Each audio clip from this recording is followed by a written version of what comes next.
Hey guys, welcome back to my new video. আশা করি তোমরা সবাই খুব ভালো আছো, আমিও খুব ভালো আছি।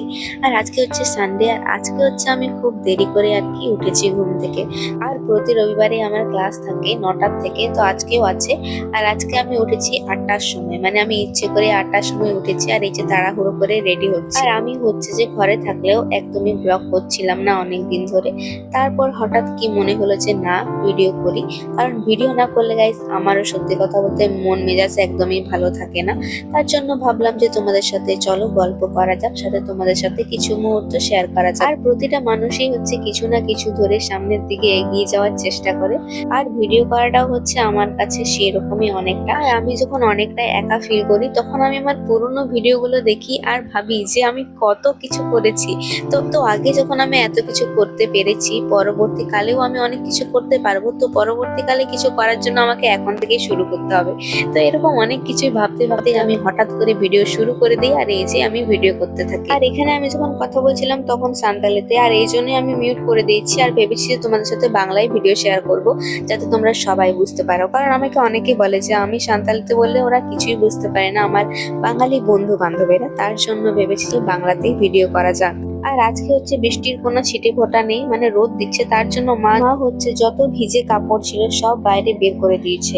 আর তোমাদেরকে এখন দেখালাম যে আমাদের আম গাছে গাইস এখনো আম আছে, মানে আমগুলো না পাকছে না কিছু, যেমন কাঁচা কি শক্ত আছে সেরকমই পড়ে আছে। আর চটপট করে মুড়ি খাওয়ার পর আমি বেরিয়ে পড়লাম। আর আমাদের সামনের রাস্তাটা দেখো কত কাদা হয়েছে। তারপর আমি ক্লাসে পৌঁছে যাই। আর আমার আজকে হচ্ছে একটু লেট হয়ে গেছিল পৌঁছাতে। তো যাই হোক, তারপর ক্লাস করার পর আমরা ওখান থেকে বেরিয়ে যাই। আর বাইরে বেরিয়েও দেখি আজকে প্রচন্ড পরিমাণে রোদ দিচ্ছে, মানে আজকে সত্যি কিছু বলার নেই। আর অন্যদিন হচ্ছে ক্লাস করার পর আমি তাড়াহুড়ো করে বাড়ি চলে যাই, কিন্তু আজকে আমি ভেবেছি যে বাজার দিকে যাব। আর আমার যে ঘড়িটা ছিল, ঘড়িটার ব্যাটারি শেষ হয়ে গেছে, ওই জন্য ওটা আমাকে ঠিক করতে নিয়ে যেতে হবে।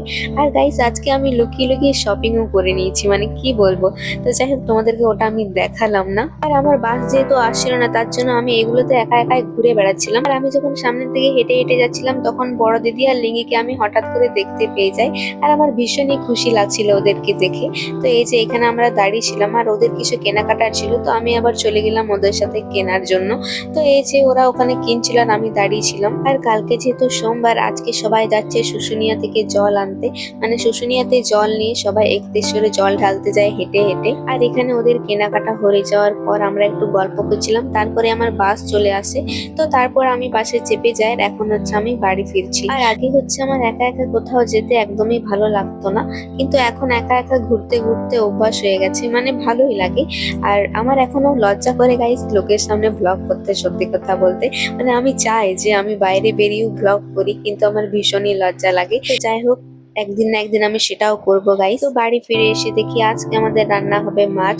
তার জন্য বাবা এখানে মাছগুলোকে বেশ সুন্দর করে ভাজা করছে। আর বাবাকে যখন আমি জিজ্ঞেস করলাম যে মাছ ছাড়া আমাদের কি তরকারি হবে, তখন বাবা বলল যে আজকে রান্না হবে কাঁচকলা, বেগুন, পেঁপে আর আলু।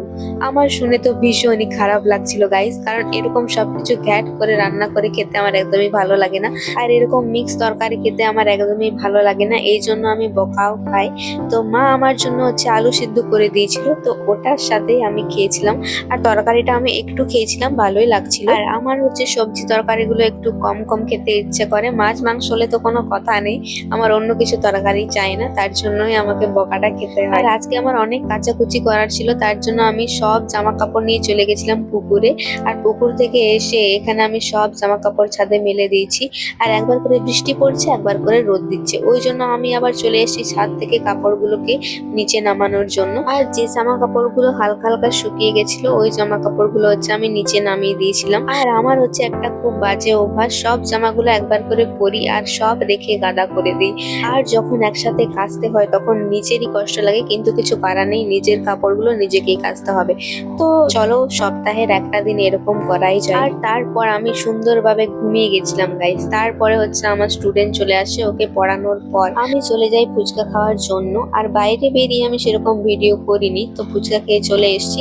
আর বাড়িতে এসে আমাকে সব জামা কাপড় গোছাতে হবে, তার জন্য এখানে আমি কম্পিউটারে একটা সুন্দর গান চালিয়ে জামা কাপড় গোছাতে আরম্ভ করে দিয়েছি।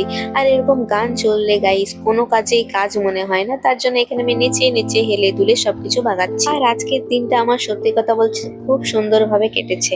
মানে নিজের দিনটাকে আমি নিজেই যে এত সুন্দর করে গড়ে তুলতে পারবো আমি তো ভাবতেই পারছিলাম না। আর আমার দিনটাকে আমি নিজেই সুন্দর করে গড়ে তুলতে পারি, কিন্তু ব্যাপার হচ্ছে আমি এত পরিমাণে ওভার থিঙ্কিং করি যে আমার দিনটাকে আমি নিজেই নষ্ট করে ফেলি। তো এই জিনিসটা আমি আস্তে আস্তে বুঝতে পারছি গাইস, তার জন্য আমার বেশি মন খারাপ হতো। তো যাই হোক, এইবার থেকে অতিরিক্ত বেশি না ভেবে আমি তোমাদের সাথে অনেক কিছু শেয়ার করব, ঠিক আছে? তো এখানে হচ্ছে আমার আবার গান চলছিল না, তার জন্য এখানে বনবন বনবন করে আমার কম্পিউটার ঘুরছে, দেখতে পাচ্ছ। তো কিছুক্ষণ পর আবার ঠিক হলো। আর এই যে কাজ করতে করতে গান শুনতে শুনতে বেশ ভালোই লাগছিল। তো এখানে এমন একটা গান চালিয়েছি যে গানটা শুনে আমার পুরো নাচ করতে মন যাচ্ছিল, তার জন্য এখানে আমি নাচ করছি। আর এরকমই গাইস, দরজা লাগিয়ে আমি একাই নাচতে থাকি। এই যে আজকে আমার ভীষণই ভালো লাগছিল, আর কেন ভালো লাগছিল সেটার কারণ আমি এখন পর্যন্ত খুঁজে পাচ্ছি না। তো যাই হোক, হঠাৎ হঠাৎ এরকম আমার অনেকটাই খুশি লাগে, আর হঠাৎ হঠাৎ অনেকটাই মন খারাপ লাগে। তো যাই হোক, আমার নাচ থেকে বুঝতেই পারছো আমি কতটা খুশি। তারপর আমাদের খাবার সময় হয়ে যায়, তো মা এখানে আমাকে বলে যে ডিম ভাজার জন্য। আর প্রতিবার ডিম ভাজার দায়িত্বটা আমার কাঁধে এসে পড়ে। তো যাই হোক, আজকে আমি ডিম ভাজতে গিয়ে ডিমটাকে পুরো ফালা ফালা করে ভাগ করে ফেলেছি, কারণ ডিমটাকে উল্টোতে গিয়ে পুরো ডিমটাই ভেঙে গেছে। মানে এই প্রথমবার মনে হয় ডিমটাকে আমি এরকম ভাবে ভেঙে ফেলেছি উল্টোতে গিয়ে। তো যাই হোক, কিছু করার নেই, মাঝে মাঝে এরকমও খেতে হবে। আর কিছু ভালোভাবে না হলে এভাবেই নিজেকে মন সান্ত্বনা দিতে হবে, কিছু করার নেই। আর এখানে আমার মুখ দেখে বুঝতেই পারছো আমি কিরকম ভাবে রান্না করছি। আর রান্না করতে গিয়ে আমার একটু ভয় লাগে, মানে ডিম ভাজতে গিয়ে ভয় লাগে, কারণ তেল মেল ছিটকে গেলে গাইস একটু ভয়ই লাগে আমার। তো যাই হোক, তারপর আমাদের খাওয়া দাওয়া হয়েছে। আর এখন হচ্ছে আমি আবার গান চালিয়েছি কয়েকটা গান শোনার জন্য। আর আমি হচ্ছে গাইস যাই করি, গান আমি সব সময় শুনি, কারণ গান শুনতে আমার ভীষণই ভালো লাগে। তো চলো চটপট করে আমি মাথাটা বেঁধে নিই, কারণ মাথার চুল না বাঁধলে গাইস আমার ঘুম হবে না ভালো করে। তো যাই হোক, এখানে আমি খুব সুন্দর করে পরিপাটি করে চুল বেঁধে নিয়েছি। আর চলো, আজকের ভিডিওটা এখানেই শেষ করছি, দেখা হবে নেক্সট ভিডিওতে। বাই।